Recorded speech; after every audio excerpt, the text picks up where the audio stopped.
The seduction that is being provided is you have a way out. If you don't feel like it, you don't have to go for it. Whatever you say is true. And that is standpoint epistemology taken to its perverse extreme. They take out their aggression, their control onto the body as the source and the target of anguish. There's no such thing as your truth and my truth. There's your perception of truth, and this is my perception of truth. So there is this external ideal, this external reality that we approximate. The only thing that protects us against death anxiety is gratification. More food, more porn, more fashion, more gratification.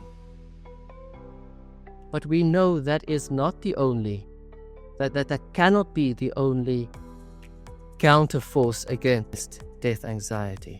There also needs to be something like work, a legacy that I leave behind, something that I build that will survive my demise.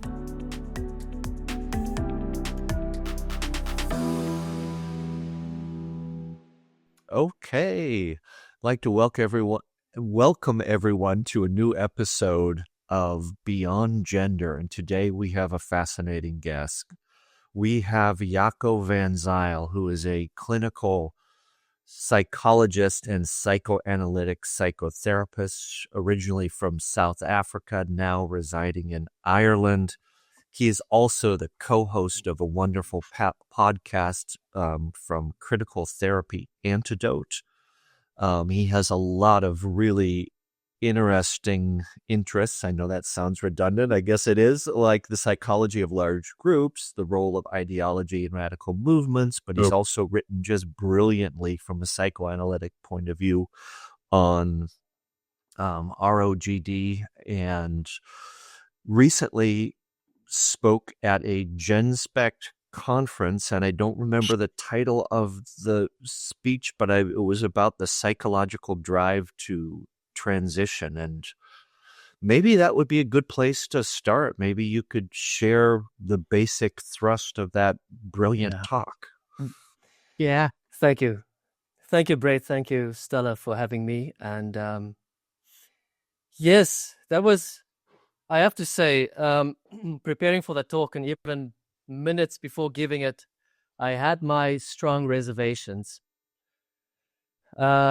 The reason for that was that there were quite a few parents in the audience, quite a few detransitioners in the audience, and to be honest, I was really scared that what I was going to say was going to injure them at some level. But to give you the main thrust of the talk, it had everything to do with our psychology and the psychological requirements with dealing with reality. And dealing with reality is a painful thing, because reality is something we meet on the outside, and what we meet on the outside might not necessarily align to our expectations from the inside. So the meaning-making process is different. Meaning-making from the inside versus meaning-making from the outside. And when we, psychologically speaking, developmentally speaking, when we need to be prepared to deal with the external world, we often run into frustration. And when we adults talk about frustration, we refer to it in emotional terms. Well, we know, those of us who've done infant observation, those of us who've raised children. I didn't raise a child myself, although I played a role in rearing our nephew. When a young baby experiences frustration, it is very embodied, and it requires the mother or the primary caregiver to help the child to attune to the child's experiences and talk the child through, move the child through what they're experiencing. And that familiarizes the child with the experience via the mother's experience, because they're a fused, they're a fused entity. And that is the basis That is the mechanism, Beyond calls it the alpha function. That is the mechanism with which we then go into the world and deal with adversity. When we've adequately internalized that mechanism of frustration processing and sense-making and conceptualization, we manage frustration. We can never, ever get rid of frustration. Frustration is part of our human creation, our human experience. But with that, we then use that mechanism, and that mechanism comes in handy when we go through different phases, and different phases of development feel brand new to us, especially when we enter adolescence, and then suddenly there are changes, and it is world-changing changes. World-changing as in world from the inside. Our physicality changes, our feelings change, our sense-making changes, who we are in relation to the other person, who we are as boys, men, girls, women, what that means culturally. And it's the meaning-making process that's crucial here, the meaning-making process. So the role of our environment, the role of our culture, really come to the fore when we see how different people, how different cultures, different children make sense of who they are. And there is something amiss in our culture. And we know that because of this frenzy of transgenderism among young people. Now, the way I formulated my conceptualization was because of some fundamental lack, and because of the strong seduction, especially in social media and online presence, our young people get a way out, such that they do not have to engage in the necessary process of sense-making and conceptualization in order to reach certain developmental milestones. And the seduction that is being provided is you have a way out. If you don't feel like it, you don't have to go for it. Whatever you say is true. And that is standpoint epistemology taken to its perverse extreme. That is hypersubjectivity taken to its perverse extreme. And if you add a militancy and a political weaponization to it, that child has no chance than to fall for it. And if they manage to get parents to buy into this, that child will go down the route of taking debilitating, zombifying hormones and mutilating surgeries. And they will regret it. Because what we're seeing here is what I explained earlier. Because of these challenges and because of the anguish they experienced, what tends to happen is these children tend to regress back into their bodies, and they feel what is undefined bodily. And then they take out their aggression, their control onto the body as the source and the target of anguish.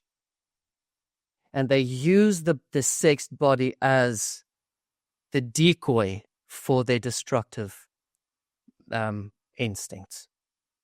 And what these children need instead is someone, let's go back to what the mother would have done, someone to adequately attune, to listen to the manifest content, see how it's linked to repressed content or unconscious content, and try and engage the child, help them conceptualize their anguish, and guide them through this necessary developmental phase to develop into the person they were meant to be as biology dictated. Could I kind of almost anticipate what the parents will be thinking as they listen to you, if you follow me. I don't Yes. know this, but I do know a lot of parents. They are often very engaged, almost hypersensitive, hyper-responsive to their children, incredibly attuned. So they will think, but I am attuned, and I have been attuned. What is he saying here? So what is your response to that? Because I think that's what they'll be thinking. Okay. Let's backtrack a bit. Okay. We're living in a different cultural milieu. In the past, we had a clearer idea of who we are collectively and individually. In the past, we were way more integrated with nature. We were way more aware of our human fragility because in the past we would have endured things like famine and hardship and civil wars and conflicts and things like those. Over the past several decades, we've had it very, very easy in the West. And we've lived very artificial lives. And because of that, our lives, our culture, our discourse have changed from a duty-bound culture, a culture where duty is the ultimate aim, to a culture where gratification is the ultimate aim. So and it is interesting how it's even affected our parenting styles. Parenting styles, we hear expressions like gentle parenting, or don't offend your child now, or don't trigger your child now. Your child needs to go through certain developmental challenges and they need to wrestle. There's got to be a sense of loss. There's got to be a sense of me, not me. It is crucial for the child to experience that because loss is the prerequisite for appreciation. And that is one of the papers that I mentioned here, the dangers and deprivations of too good parenting, where parents are so attuned and they engage in obedient parenting, snowplow parenting, gratification-based parenting, gentle parenting, where the child really feels like as soon as they're experiencing frustration, this frustration is so debilitating, potentially life-threatening, that if my parent does not intervene and relieve me from this debilitation, I will not survive. And that is the constant message that we give our children. If we engage in gratification-based parenting all the time, we're conveying doubt as to our children's ability to survive and to even flourish amidst frustration. So when a parent says, "But I am attuned," by all means, in a duty-based culture, attunement is possible, as well as in a gratification-based culture, attunement is possible. But the question is, what is the aim of my attunement? Is my attunement there to just mother and coddle and pad and soothe? Well, that's not really achieving the aim. So once you've attuned, what's next? And what is next is to convey to the child that there are certain expectations. And with those expectations, there will be challenges. And it's not necessarily just social expectations. There are also biological expectations. There's an expectation for a boy to become a man and for a girl to become a woman. Those are biological expectations. But you see how this thing has been inverted because of hypersubjectivity, because of a culture that emphasizes the preferences of the individual as opposed to external realities. We get expressions such as, we made the decision that our child is going to take puberty blockers so that they don't go through the wrong puberty. So who decides what is right and wrong? The subject. So what we're doing there is there is a breaking down of the structure.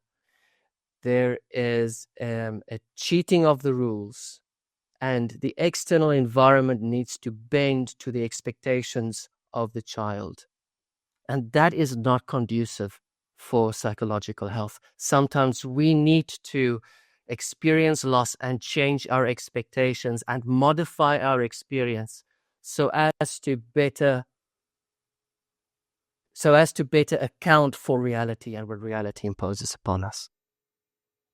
I can easily imagine some people hearing what you're saying and say, God, this is crazy. I'm supposed to feel things like frustration. We're living in a culture where there's trigger warnings, and it feels like all of the culture, is just sort of dedicated to the pleasure principle. You go towards pleasure, you avoid pain. So what you're suggesting is that, wait a second, we're not supposed to be doing that? Yeah, that is much. It's much better to commit to realities of life than to wait for reality to catch up with you. And that is the basis. That's the basis for Freud writing about the pleasure principle versus the reality principle. It is incumbent upon the subject to adequately integrate the demands of the reality principle, else the subject's survival might be threatened. In another area, it speaks about reality, about truth, and truth is just that. It's reality. What else is truth? What I decide to be true it cannot be considered truth. And our language has also changed. Our language is also corrupted. We hear expressions like, "Oh, but that's your truth." Well, no, but this is my truth. No, there's no such thing as your truth and my truth. There's your perception of truth, and this is my perception of truth. So there is this external ideal, this external reality that we approximate, but it is still incumbent upon us to make sure to honestly explore the evidence so that we approximate truth as opposed to just impose our wishes and our projections upon it and then declare it to be true. You see, it adds impetus, it adds authority when I say this is my truth and that is your truth. But it's stolen authority because no one has that authority to declare what is true and what is not true. Truth is something to be discovered on the outside. And I think, sorry. And yet, I kind of think, society has imposed upon us a way of thinking and talking. So, for example, when you say that, I think of Maya Forstater's court case. And, she won it, and I'm delighted she did. But it was, for the right, to have gender critical beliefs, which are arguably not beliefs. It was truth. No. Yes. And we kind of gave ourselves away. We had to, desperate times, desperate measures. But arguably, we gave something away by that, if you follow me, because it's a belief rather than a truth. It's kind of almost like Galileo. It's like, I believe this. You know what I mean? And I think to look at all this and miss out the culture that we were in, that Maya had to do that to win the court case. She actually had to go at that. And I know you've come from South Africa, and I've heard people say that, in a way, a lot of wokeism and a lot of these policies kind of began in South Africa insofar as there was an awful lot of policies around kind of the Mandela era onwards where it was determined that this is how you will think, this is how you will operate. So you have probably more experience than most of us of society dictating how we should think. And it feels like, I loved what you're saying about truth, but it feels difficult to uphold, because I know I could go to a nearest pub and they'll say that's my truth and I have a different truth. Yeah. That's what we're living. That's what we're working with. Mm-hmm. And sadly, I'm saying sadly because our societies have built up so many resources. People can get away with it.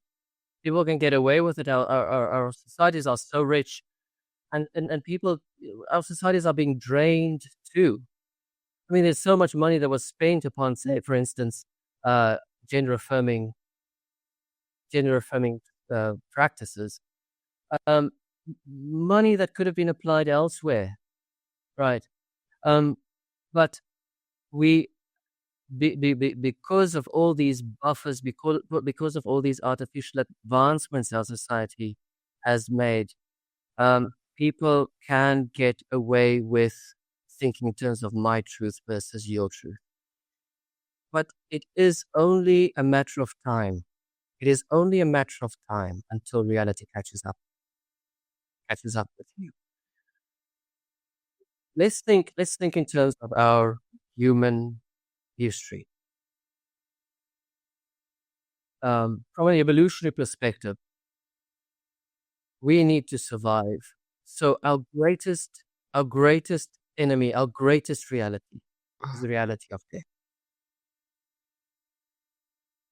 And we have something called death anxiety. And for us to live lives and to take risks, we need to build around us a type of illusion. Because the reality of death and the effects of death anxiety upon us would be so debilitating that we wouldn't want to risk going outside. So what have we done over 100,000 years of human existence?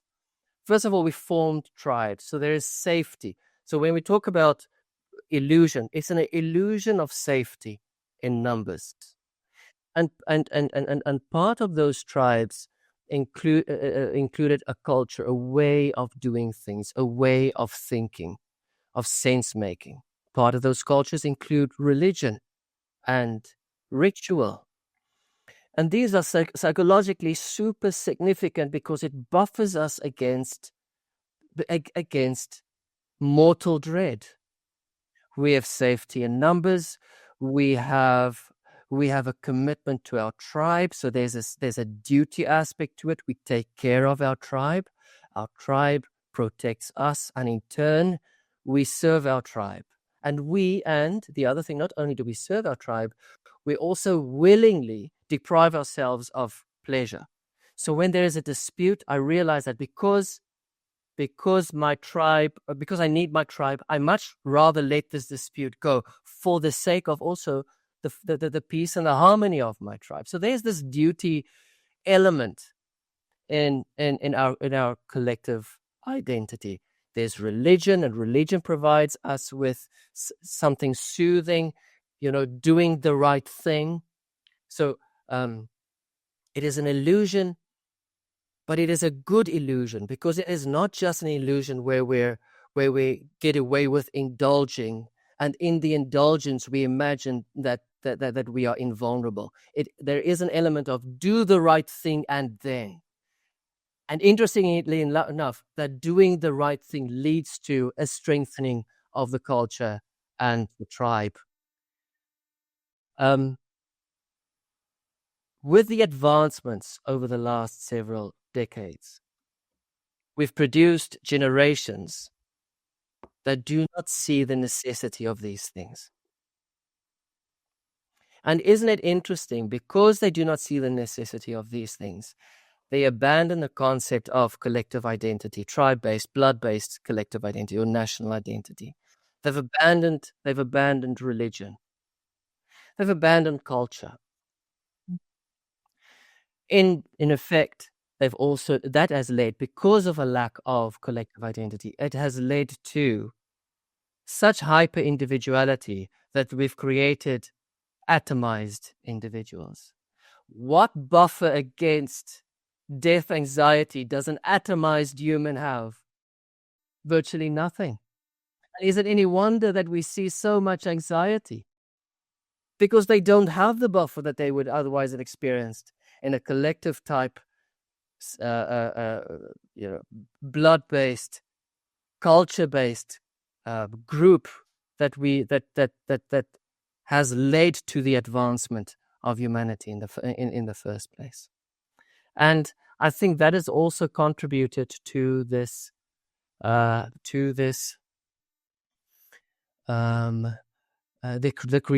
creation of artificial identities, and to create groups around these artificial identities. That is an attempt to buffer against death anxiety.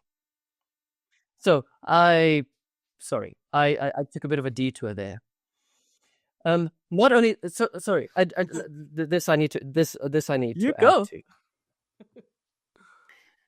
Let's think in terms of the individual psychology. So in the individual psychology, and Break, you're a Jungian. So we have this concept of the anima and the animus, the maternal and the paternal, the female and the male. And in a purely biological and natural setting, the infant would be introduced to both of these forces. The maternal environment, where there's coddling, where they're the center of the universe, there's affirmation, there's love. The infant is everything. That's the maternal environment. But gradually from the maternal environment, this infant notices, but there's this other fella. And this other fella is actually a threat to my being the center of attention. And the old Freudians describe that as castration. The Lacanians call it the cut. All right, because the individual discovers that they are not the center of the universe. They are not the pinnacle of God's creation. They're not the master of their own house. There's an echo of depotentization, and there's nothing that depotentizes us more than death. There's nothing that castrates us more than death. But now there's a father, and this father gradually helps us with the separation from the maternal. Gradually helps us with the separation from the maternal. And it encourages us, it tells us, you can invest. You can invest in your society. There are certain duties and certain responsibilities. Go for it. In return, you will be coddled by mom, and you will receive protection. But it will never be the same as when you were only a few months old. Now, with the development over the last few decades, and duty was pushed aside, and gratification became the center of attention. We've moved away from this duality where mom and dad cooperate, where there's both reward and duty, and reward and duty, and protection and obligation. There is a moving away from the paternal, and there is this concentration around, again, gratification, being pleased, my opinion, my pronouns, my lived experience. That's a maternal universe. So spoiled, very coddled and spoiled. That's a maternal universe. Our Western culture has moved to a maternal universe. And how do they then respond to restraint and restriction? They attack it. They despise it. That's why young people have such a difficulty with motivation, because within this maternal universe, the only thing that protects us against death anxiety is gratification. More food, more porn, more fashion, more gratification. But we know that is not the only, that cannot be the only counterforce against death anxiety.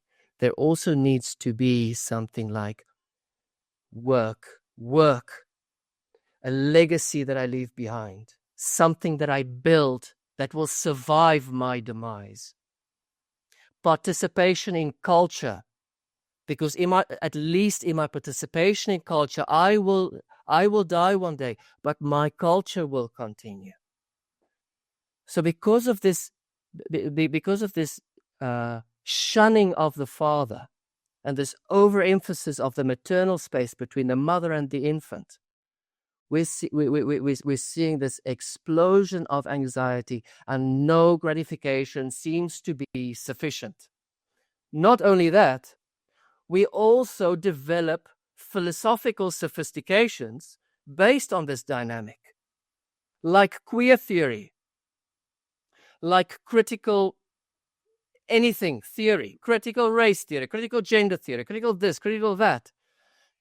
And it is an attack on the paternal. So even the suggestion of certain duties triggers this defiance that we're not prepared to take any bitter medication. Bitter medication, we demand in our universe, bitter medication will not heal us.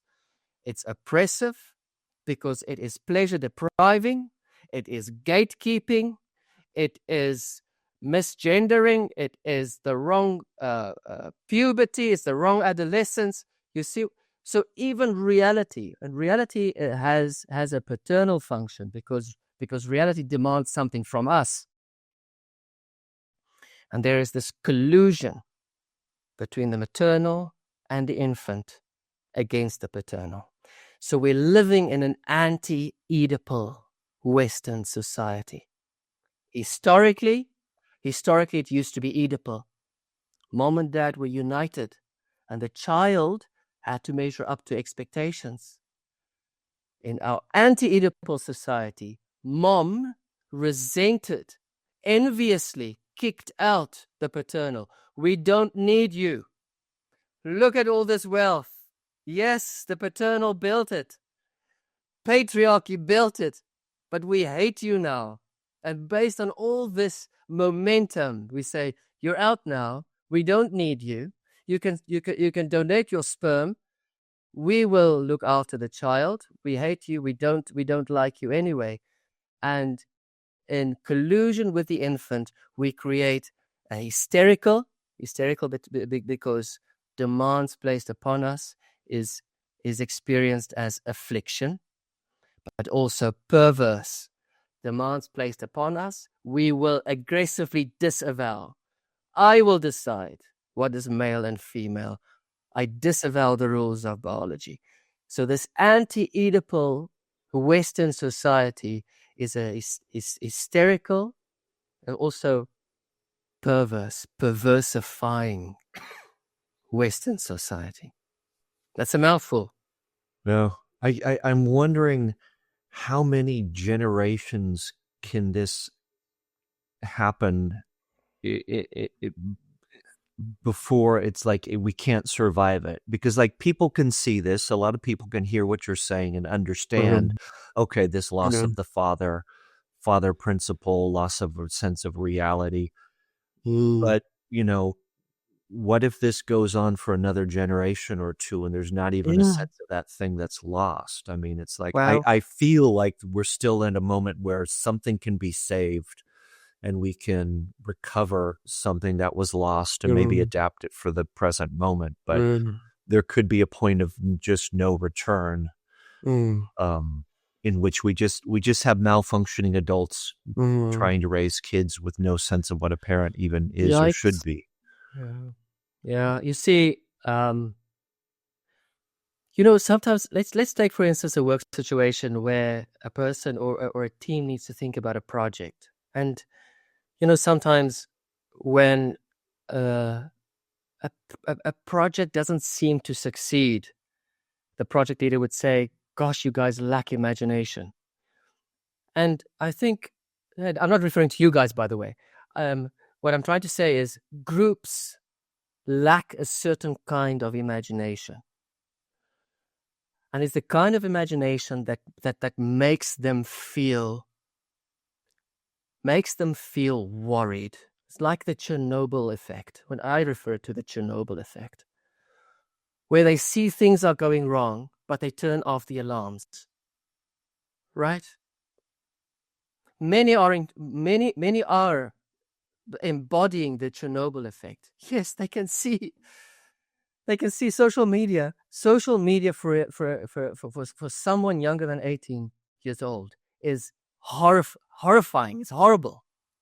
A smartphone for a pre-adolescent is horrible. The exposure, even for an adolescent, the exposure. And then you see intelligent parents giving their kiddies a smartphone, an iPhone. Right? Chernobyl effect. It won't happen to me.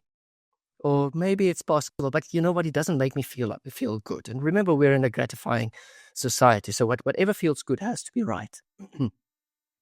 And I don't want to be an unpopular parent. I want to be a popular parent. I'm prepared to be a bad parent, because a popular parent or an obedient parent isn't necessarily a good parent. And they let these things happen. And you know what? Sometimes tragedies are necessary. It's terrible to say. It's terrible to say. Tragedies are necessary because we lack a certain type of imagination.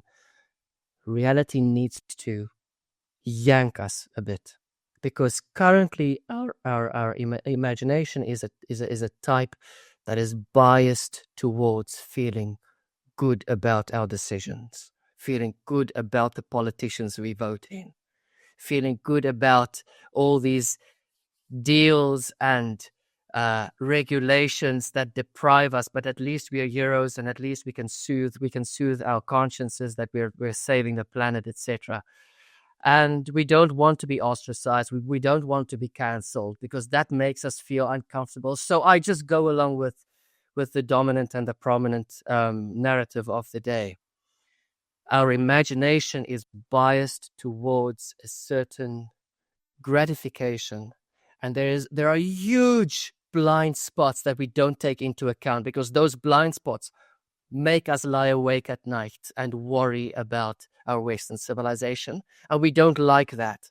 So we do the Chernobyl thing and we switch off the alarms, and we call those who point out what is going on alarmist or moral people who go off Moral into panic. moral panics. Right. So right. So let us morally panic, and let's see what reality serves up. There will be some casualties, but sadly, that will also happen. That will also happen. We will be losing certain societies. We will be losing certain pieces of our civilization, of our culture, but there won't be losses only. We know that there won't be losses only. We only need to look at what's happening in America. We only need to notice. What's happening where I'm at? We only need to notice what's happening in areas of Europe, where people start noticing that there is a, and even in South Africa, where people are starting to notice that there is something bigger, there's something more sinister. And it's not necessarily that there is a mastermind behind it. We can explain all of this psychologically. It is a preference. It's a preference for narcissistic idealism. It's a preference for perverse gratification. It is a preference for reality-defying idealism, for social engineering. So there's a hunger and an obsession for a type of power that some of these role players have. There's a lot of greed. So no matter what policies they enact, there are always strong and powerful role players who will somehow benefit financially from this. We can explain everything psychologically if you think about it. Yeah. And children growing up think that this is just the way things are. Like, they don't have a point of comparison. I think, people of a certain generation we can compare what's happening now with maybe what we saw in the 80s or 90s or some other historical moment.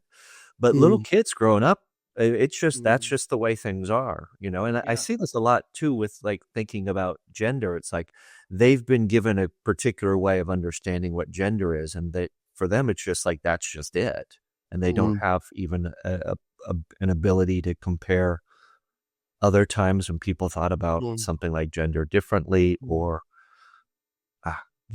it's so there is an enormous gap in their frame of reference, and I think we've taken it for granted. The new atheists, they had their Copernicus moment too, where they thought that they were the masters of their own house, and then they got taken over by wokeism, and they proved to themselves that they were as prone to cultic thinking as as the damn Christians and the Muslims that they so condemned. there, Nice. there is a difference. There is a difference between a moral panic and a moral crusade. Like, a moral panic is generally an overreaction. It's a little bit mobbish. It's a bit tribal. While a moral crusade is when society's gone a bit wrong and people, there's policymakers and activists. It's a more long-term sustained effort. I would like to think I myself am in the moral crusade, while other people might be in a moral panic. There is a distinct difference between the two. And it's very easy for moral panickers to jump onto a moral crusade, if you follow me. We're in a world where, social media exacerbates heightened hysteria all the time. And trying to stay sane in this world feels increasingly more difficult for me. And I think it's a genuine issue. With social media is maddening. I think objectively it's kind of maddening. Yeah. That is true. That is true. And that is why it is necessary. I don't think did you mention it? I'm part of the CTA. And even Tell at us the about CTA, CTA while you're at it. Critical therapy antidote. We have Critical mentioned therapy it, but tell antidote. people about it. Yeah. So it is, I'm a co-director at CTA, and we're concerned with the ideological takeover of the mental health field. Many people are worried about it because even psychology has been wokeified, and social work, etc. And what is still called psychology today is no longer psychology. It is a form of woke activism. And even in the training courses, the new psychologists who get qualified, they're not that great. Their training has been stifled to such an extent, and they would admit it too. They would say, I couldn't imagine starting my own practice, or they would much rather go into the what you call the public service, and there they would do their own thing. But the CTA is aimed at pointing out where psychology and the mental health field has gone wrong, has been politicized, are no longer therapeutic. They are anti-therapeutic. We have a book that got released in, I think it was 2022, Cynical Therapies, Perspective on the Anti-Therapeutic Nature of Critical Social Justice. And so we publish articles, news reports, links to news reports. We have monthly talks as well as supervision groups that we run online for professionals at different levels of qualification to get support and to sharpen their therapeutic skills again. And very soon we are going to start with training as well.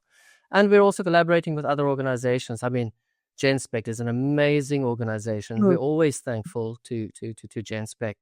The OTI, Open Therapy Institute, where some of our members are also involved there. And it is lovely to see how many psychologists who are not the activist type, who are, who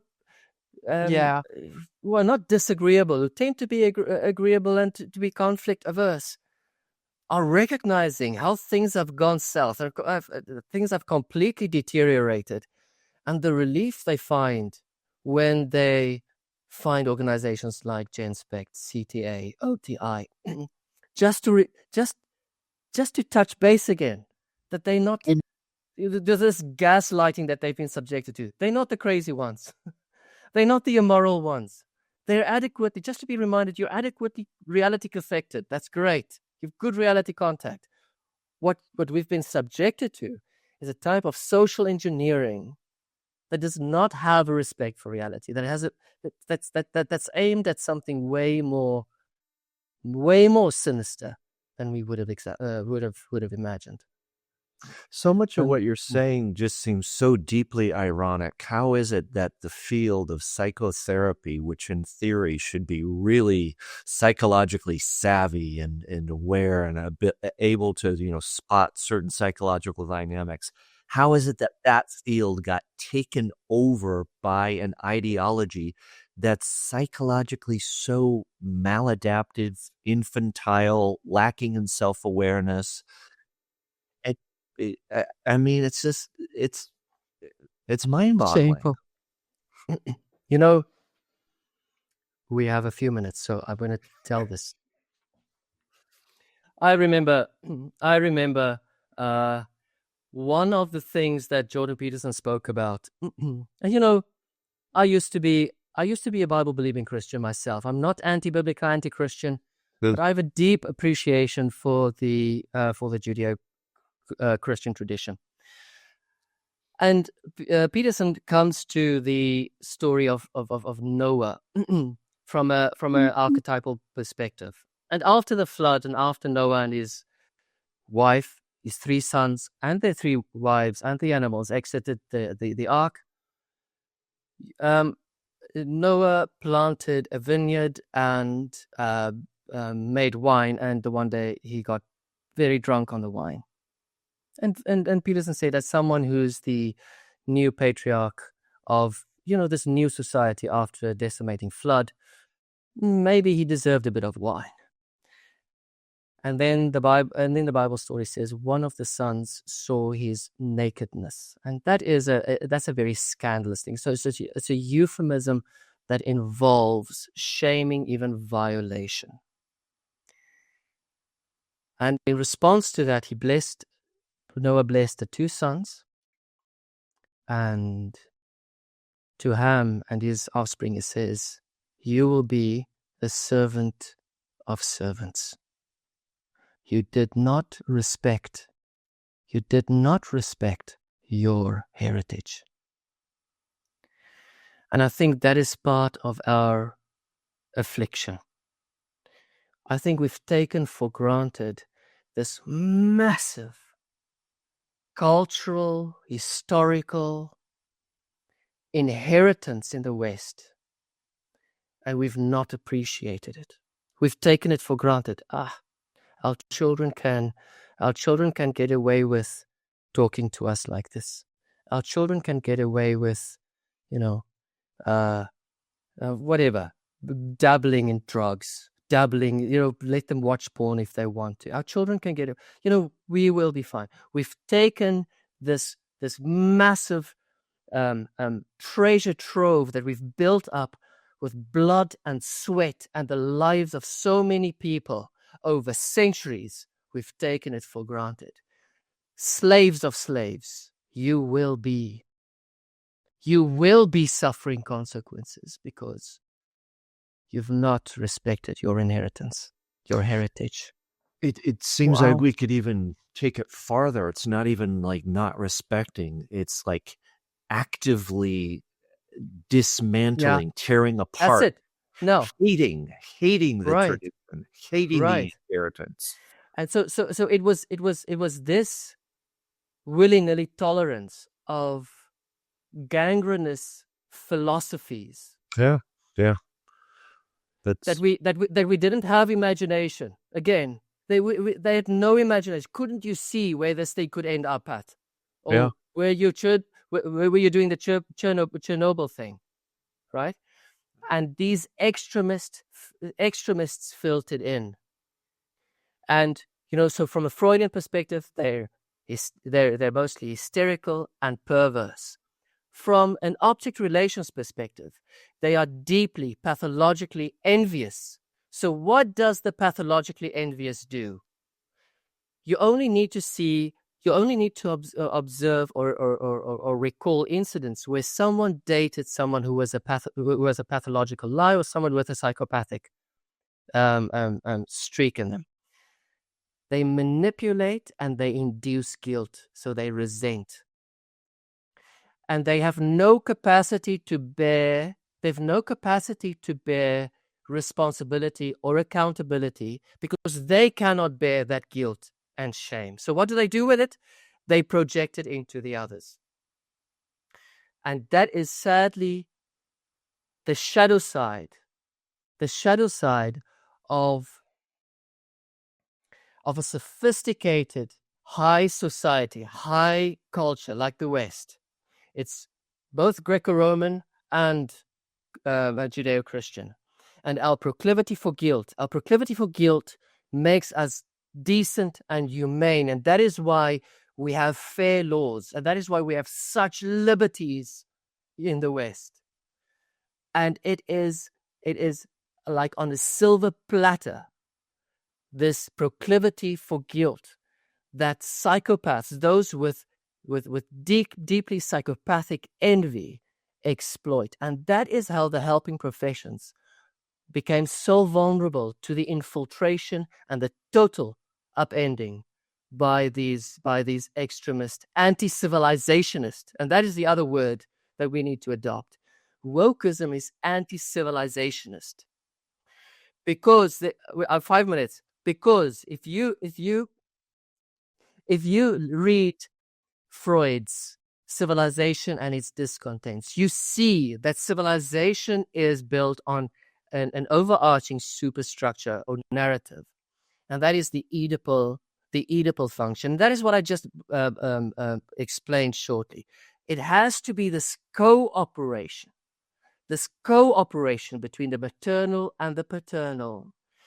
They are united in goals, and they demand of the children to endorse those goals so that they can take the civilization further.